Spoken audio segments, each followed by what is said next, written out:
Magandang araw po sa ating lahat mga kababayan. Happy Sunday to all of you followers, subscribers, viewers po at sa lahat po ng ating mga mapagmahal, mga magugwapo at magagandang sponsors po natin. Mga ate, mga kuya, lolo, lola, auntie, uncle, nanay, and tatay. Ang pakay po natin sa umagang ito ay pupunta po tayo dyan sa bundok upang manguha ng tinatawag nating kamangeg. Ano po yung kamangeg? Ang kamangeg ay isang root crop na hinuhukay dyan sa kabundukan na para itong isang kamote. Hindi ko alam kung anong pangalan sa inyo. Alam ko meron ito sa inyo. Pero sa amin ay tinatawag namin kamangeg. Sa Tinggan ay gakad. Masarap ito upang gawing dinengdeng, pwedeng i-boil yan na parang kamote, pwedeng sa ginatan, sinigang, at pwede rin ginagawang halaya. Okay, so syempre makakasama natin ang mga anakis na si Kuya Romnick at si Kuya Vince, si Kuya Dindin, siya po ang cameraman natin po ngayon, at susunod po sa atin si Tita Girly. Okay, so let's go. Siyempre, ang kailangan natin pag manguha ay pala. Then, mayroon kang tawag nito? Barreta sa amin. At saka, yan, mayroon ding bulo. Dito lang tayo sa malapit. Actually, kahapon sana kami pupunta. Pero nung pagkatapos naming naglaba ay umulan ng napakalakas hanggang gabi. So, tayo na.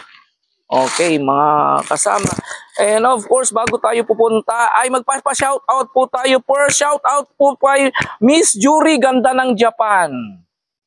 And then shoutout to Mr. Sander Franco from UNP. And then Mr. Clifford O'Reilly from University of Abra.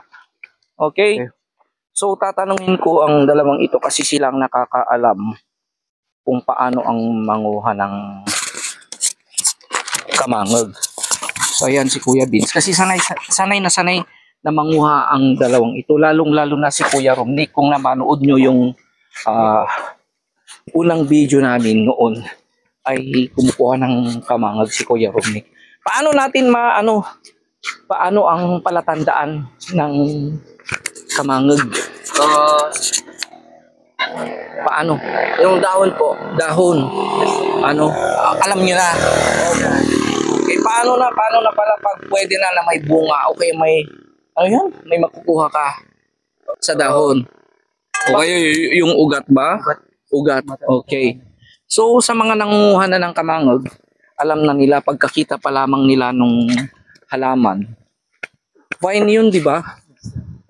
Parang umaakyat. Alam na nila kung malaki o maliit.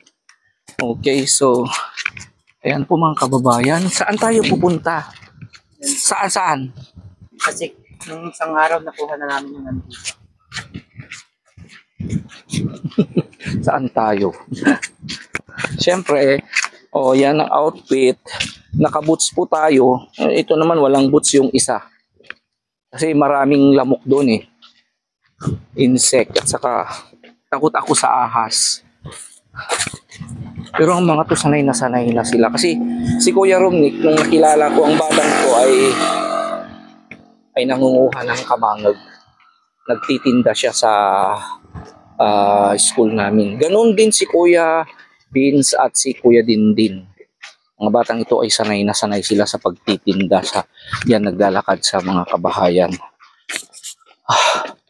Kaya samahan niyo po kami sa ating adventure. Dito kayo kumuha. Ayun, pinaghukayan. Pero paano tayo makakakuha dyan kung may screen naman yung bundok? Ayan sa saan tayo so aakyat tayo. Unlike doon sa Karkariskis doon kasi kina Romnick ay talagang madali lang. Pero dito talagang aakyat tayo. Gandang adventure ito. And at the same time, nakakapaglakad ang ating maestro, nakakapag-exercise, nakakawala ng stress. Dito rin sila nanguha ng kahoy daw. Yung angset, sir. Ang set, ano yun? Yung pinakamatibay na kahoy sa kahit ilang Kahoy? taon na. Yung pang sunod, sir. Panggatong. Yes, sir. Ay.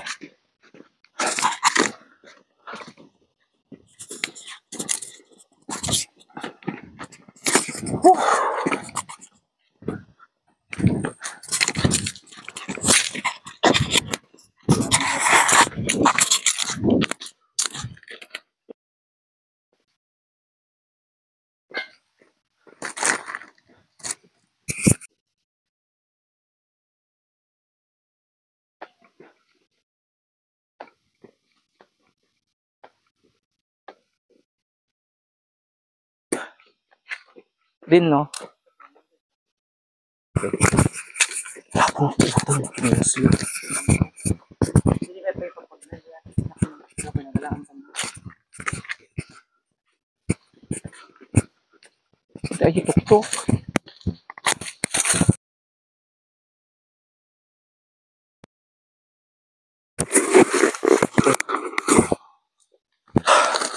So, aakyat na tayo mga kababayan. Ay.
Oh. Oh.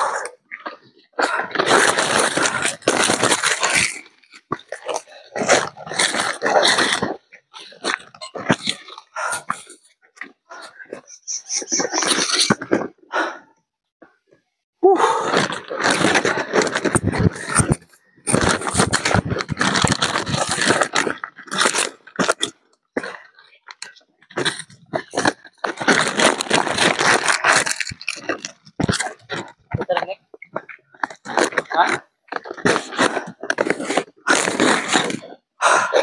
Ang kahirap ang mga. Ang taas.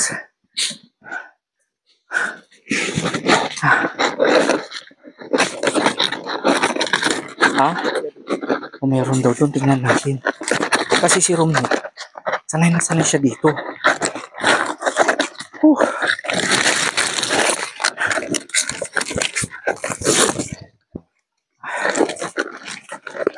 Da? Saan?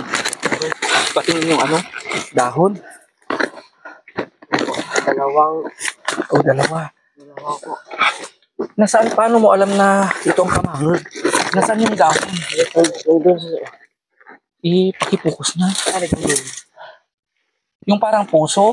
Opo. So ito ang first. Ay, buti na lang sa malapit nakakuha. Nakakita tayo. Okay? Sige.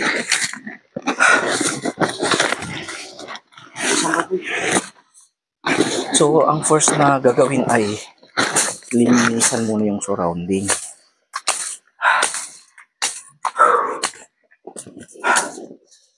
So, mga bumibili, kung minsan kasi ang inaano ko pag may nagtitinda, lalo, tulad ni Nanay Nanit, binabarat nila. Saka ganito kahirap, pagpunta. So, karamihan sa mga tao doon, kina Kuya Romnick, lahat. Ito ang isa sa pinagkakakitaan nila, yung manguha ng kamangod. Pagkatapos, yun ay bibit-bitin na ibebenta. Siyempre, pag marami ang nagbebenta, pag hindi nila naibenta, napipilitan silang pag gagawin nilang baratilyo, mas mura. Ay, marami pang kain. May mga iba rin mga nagtitinda ng kamangod na pinagpapalit nila ng bigas para mayroon silang makain. Yung mga iba naman, pera para sa pambaon ng kanilang mga anak. At sa kaso ng dalawang ito, si Kuya Romnick, ever since noon pa, bata pa ito ng kanyang ginagawa. Ganun din kay Kuya Vince. At ang pagpunta natin dito ay, siyempre, ginagawa naman nila talaga ito eh. Hinayaan ko lang sila. Kung nagpaalam sila na pumunta dito, anyway malapit lang naman dyan sa kanila, ay sabi nila ay manguha po kami sir ng kamangog para mayroon din kaming ulamin, which is true naman. Kasi yung allowance nila naman, pinagkakasya nila yun. And then, sinabi ko sa kanila, gawan nyo ng paraan kung paano kayo makatipid. Okay? Yan. At isa sa mga kanilang ginagawa ay manguha ng maaari nilang ulamin dyan sa malapit, gaya ng kamangog, may rabong, may mga gulay dyan na pwedeng makuha. Yun ang ginagawa ng mga bata. Okay, then yun ang inaano ko sa kanila, kung marami rin silang nakukuha, kung minsan ay binebenta sa mga teacher. So dito yung first step. Buti at malambot yung lupa. Umulan ka na. Kasi umulan kahapon. At saka ang maganda kasi pag ganito, pa-slide yung lupa, mas madaling kumuha. Diba? Kasi pag flat, lalo na pag yan, may possibility na yung makukuhang kamagog, yung yung root crop. Kasi root crop yun, pahiga.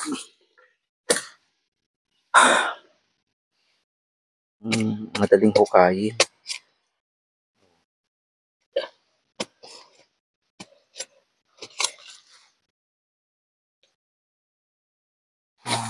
Ano ba yung yun ang dahon ng kamangog.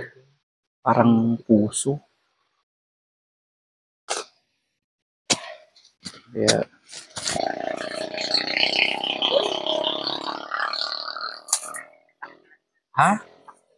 malaki daw. Mataba siya. Bongga oh. Swerte. Uy ka nga ta. Uy ka nga.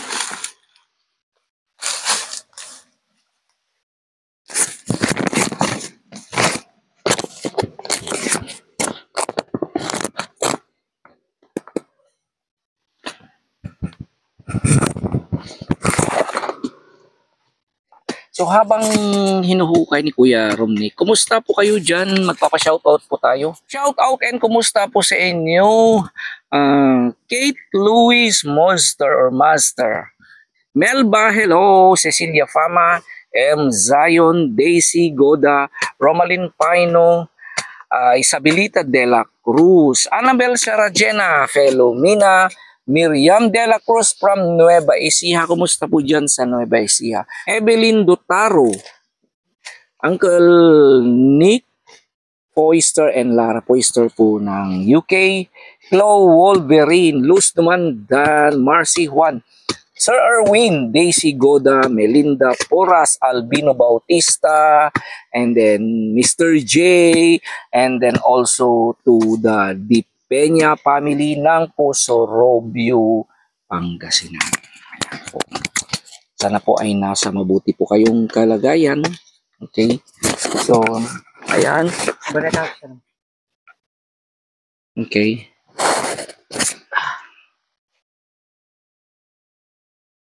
Maraming gamot.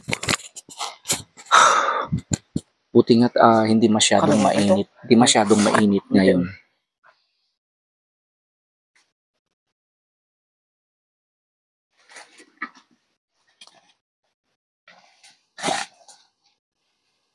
Ano ko rin mabakit na.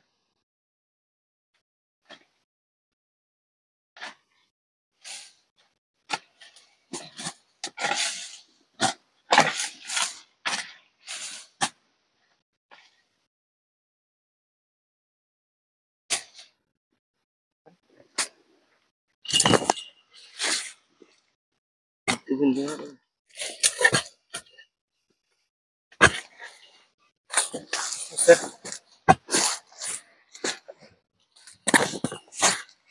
sabi ko mo.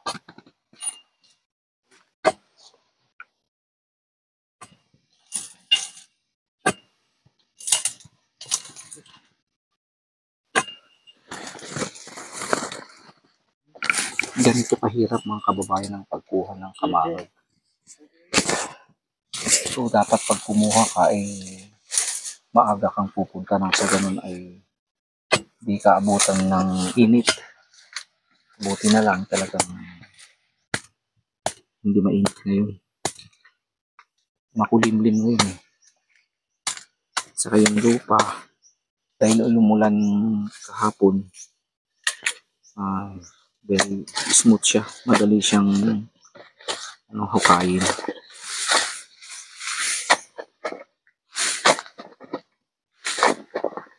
Yan, talagang grabe, sanay na sanay.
So, bali ibinabalik yan. Lebon, ano yung lebon? Ano gumakit ko sir pag Yan, ibinabalik din ito. Yung pinagkuhanan ng sa ganun ay yun na naman ang susunod. Tutubo. pas ng ilang taon sir. Okay, siguro next year na naman. Yes, sir. Pwede na naman yan. So, mga kababayan, ito ang unang nakuha. Bali, pag linuto mo ito, pwedeng dalawang lutuan ito. Di ba? Yes, sir. Yan, dalawa. So, mainam na ito. Pag ito halimbawa, ito lang ang ulam ng isang tao. Dalawa, ito pwede na to. Lagyan mo na ito ng malunggay. O kaya pwede mo na itong ay isama sa sinigang na baboy. Kung pwedeng pang merienda, i-boil mo na lang ito. Okay, so yan po ang first na nakuha po. Okay, susunod na naman, hanap na naman po tayo, scout na naman po tayo. And then, siguro yung maari nilang gamitin sa isang linggo. Sa ganun ay mayroon silang alternate na ulam. Okay? Okay. Ini supot dito, supot lang. Pantay.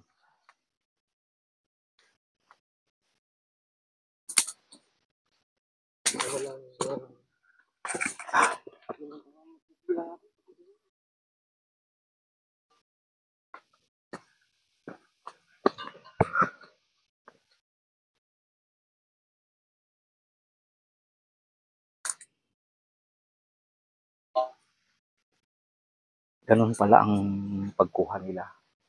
Tumitingala sila sa itaas para makita yung dahon. Yun palang palatandaan. Meron na ba din? Meron na naman? Nasaan? Ipaki-focus man din. Nasaan? Focus mo man. Medyo sa parta ng Saan? Ayo. Pilipil, sir. Oo, yon. Pwede na naman yan. So, pagkatapos nakita yung dahon, ay hanapin mo yung ugat para doon sila maghuhukay.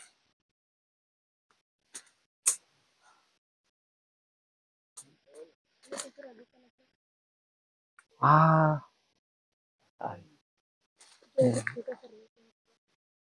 yung parang heart. Oh, yan una, may nakita na siyang ugat.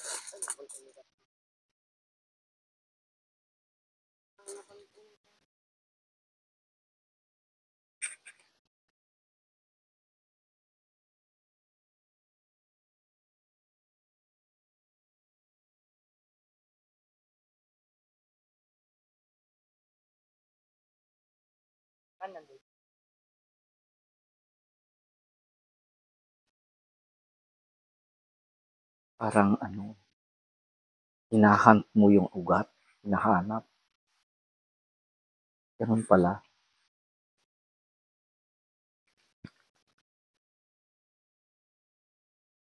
The beans?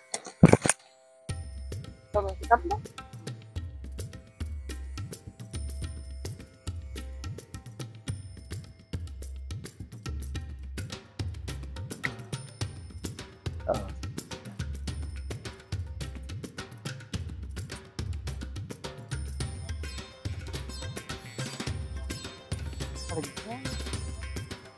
Ah, kita na ni beans.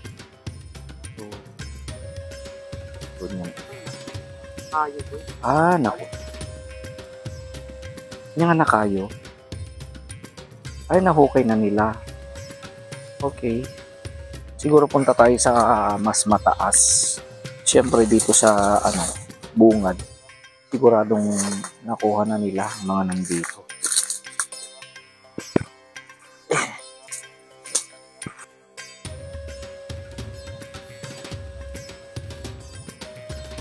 So may nakita na si Kuya Vince. Yun.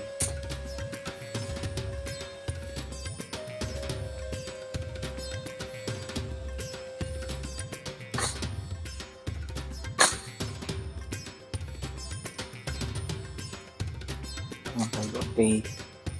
Kuya. Ay. Ay.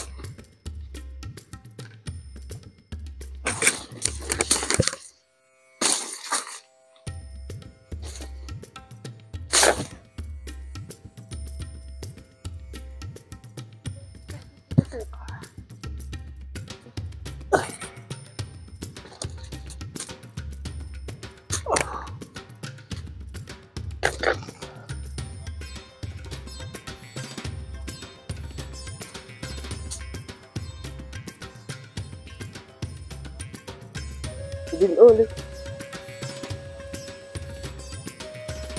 Ito pala ang dahon mga kababayan ng kamangog. So, bali ito yung kinukuha ni Kuya Romney. So, dito yung ugat. Kaya dito siya sa baba para mas madali niyang makuha.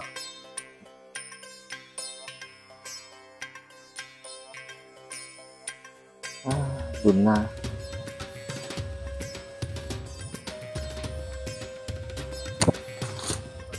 Ayan dun na.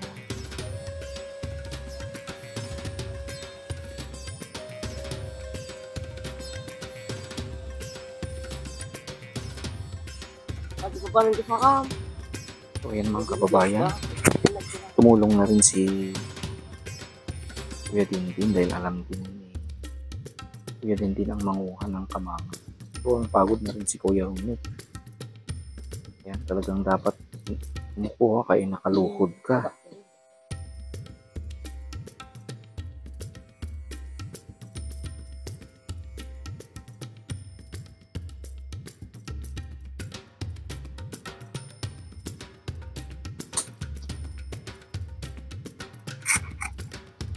Hindi sa kanya.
So okay na po, nakakuha na po tayo ng sapat na uulamin ng mga boys sa 1 week.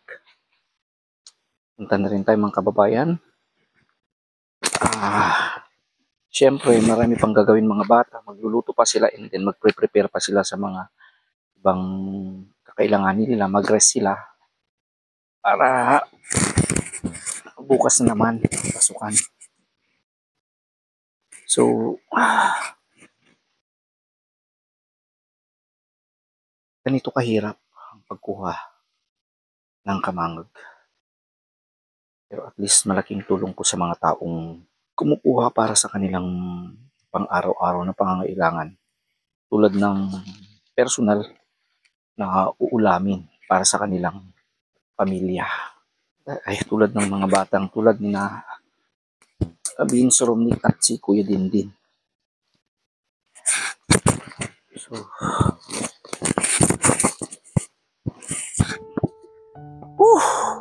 so pagod na kayo. Mahirap kumuha. Yes, sir. Mahirap yung talagang na-imagine ko talagang hirap ng mga taong nangunguha ng ganito. Hindi lang kayo. Lalong-lalo na yung mga taong ito lang pinagkakakitaan nila. Lalong-lalo na sa panahon nito. Tulad ni Nanay Nanit na umaangkat palagi ng kamangod. Isipin mo yung hirap ng mga taong kumukuha. Di ba? Huhukayin mo. Kung minsan, depende kung malas. Di ba? Yung napakahirap.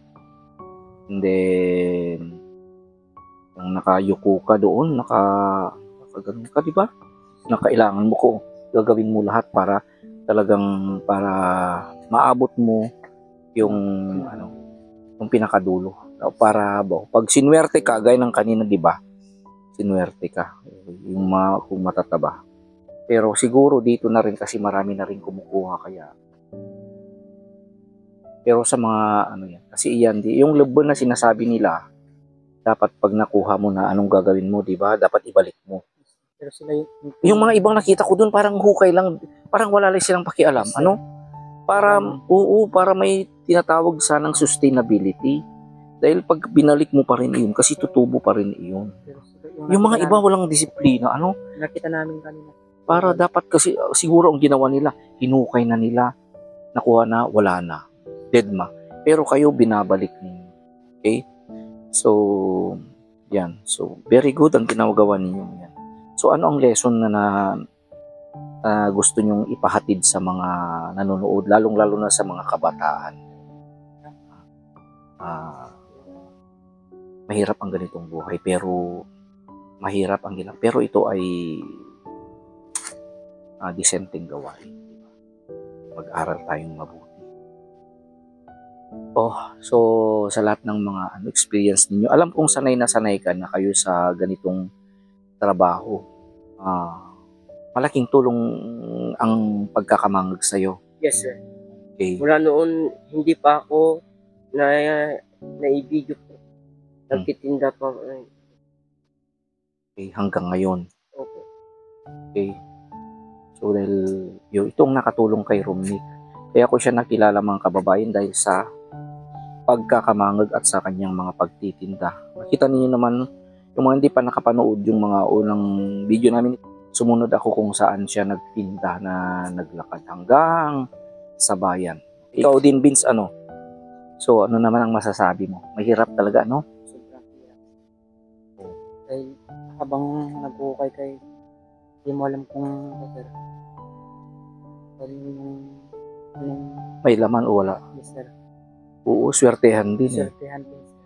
Pero pag yung ugat, saka yung klase rin ng lupa, yun ang napakahirap. Kaya ng Pinas, sir. Pinas, yung parang hindi ko alam, parang bato na lupa. Yun ang mahirap na Pero pag malambot, saka yung slope, yung pababa ganun, mas madali. Kaya ng kanina. So sa mga kabataan yan, di ba? So ano dapat ang gawin nyo para hindi na kayo habang buhay na ganito? Ano dapat ang lesson? Matutunan ko lang. Habang ganito pa sir, mag-aral na lang ng mabuti sir. Kasi sir, makahanap ng maganda. Okay. Agree ka doon, Romnick? Yes. Okay. Sa balang araw, ikaw din, agree ka rin, Kuya Din? Okay. Hindi araw-araw. Hindi, nakakama- okay. nakakamaan. Oo, hindi habang buhay na ganito ang buhay nyo. Yun ang isipin nyo. Hindi ko kinakahiya, hindi ko naman idinadaw na yung mga taong naggaganito. Pero sa inyo, mga scholar, Hindi naman masama po. hindi masama. Buhay. Pero possible pag nakapag-aral kayo, kaya nga kayo scholars, tinutulungan lang sa ganun ay mabago ang buhay nyo balang araw. Pwede nyo pa rin gawin ito habang nag-aaral kayo, di ba? As a supplement sa mga binibigay ng allowance. Kung gusto nyo makasave, pwede yung ganito, pero in the right time and the right place. Okay? Okay, so at least tinutulungan nyo rin ang mga sponsor, di ba? At saka yung allowance na pagkakasya nyo, pwede pa rin kayong makapag-save. And at the same time, mas healthy pa ang mga kinakain nyo. Dahil galing ito sa nature. Eh kung ako rin yan nga gustong gusto ko rin ito ulam. Lagyan mo lang yan ng malunggay. Sarap na yan, di ba? Dinangdang o kaya utong. Kahit ano pang makuha mo dito sa kabundukan. Okay, gaya ng yung saysay-ot. Kakalkalo naman. Oo, meron nakisaysay-ot kanina. Meron dahil yung tinatawag ng yung luklukidang. Anong tawag nun? Yung karimbuubat. Wala ka, yung kalkalsang. Wala tayong nakitang karimbuubat. Wala pa man.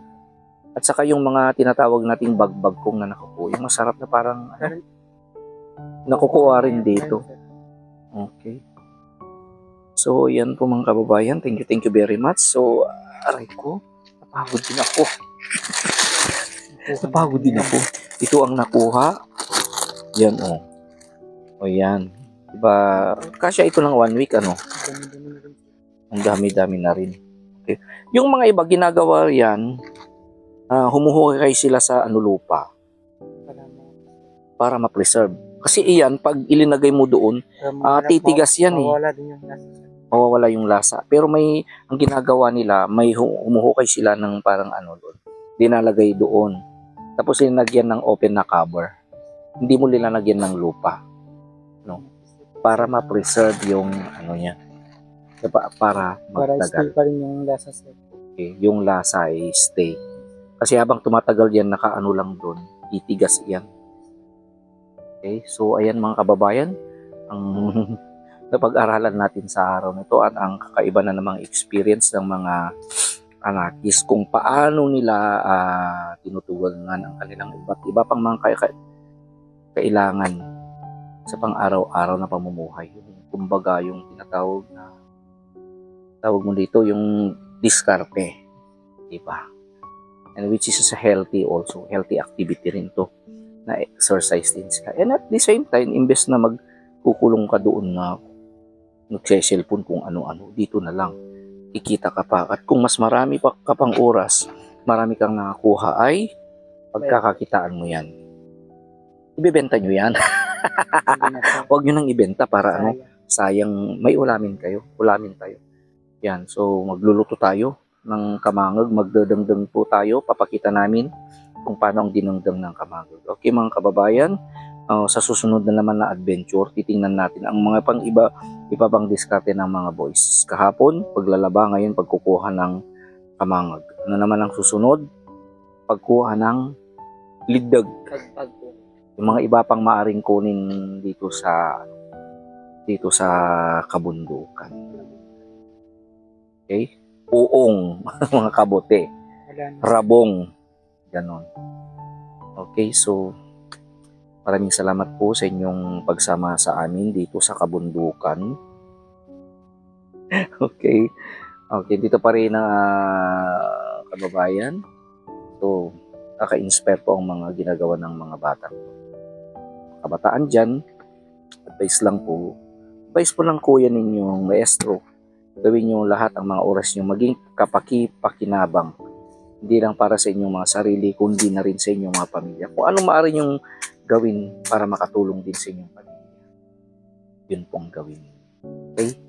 And at the end of the day, at least, masaya kayo, di ba? Wala kayong worry na wala kang ulam, di ba? Gamitin mo lang ang diskarte mo.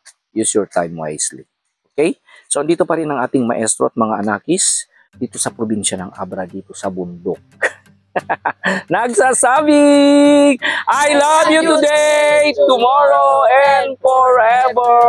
Okay, let's go na mga kababayan. Uwi na po kami.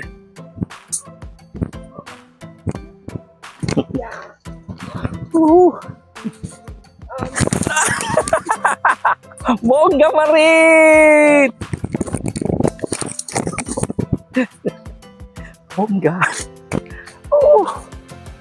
Yan ang mga boys.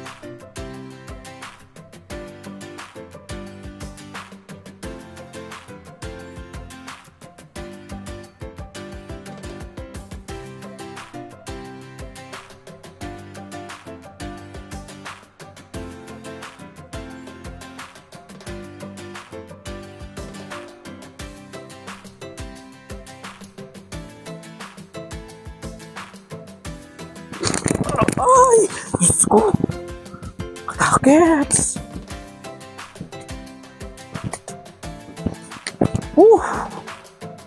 Salamat! Sa wakas.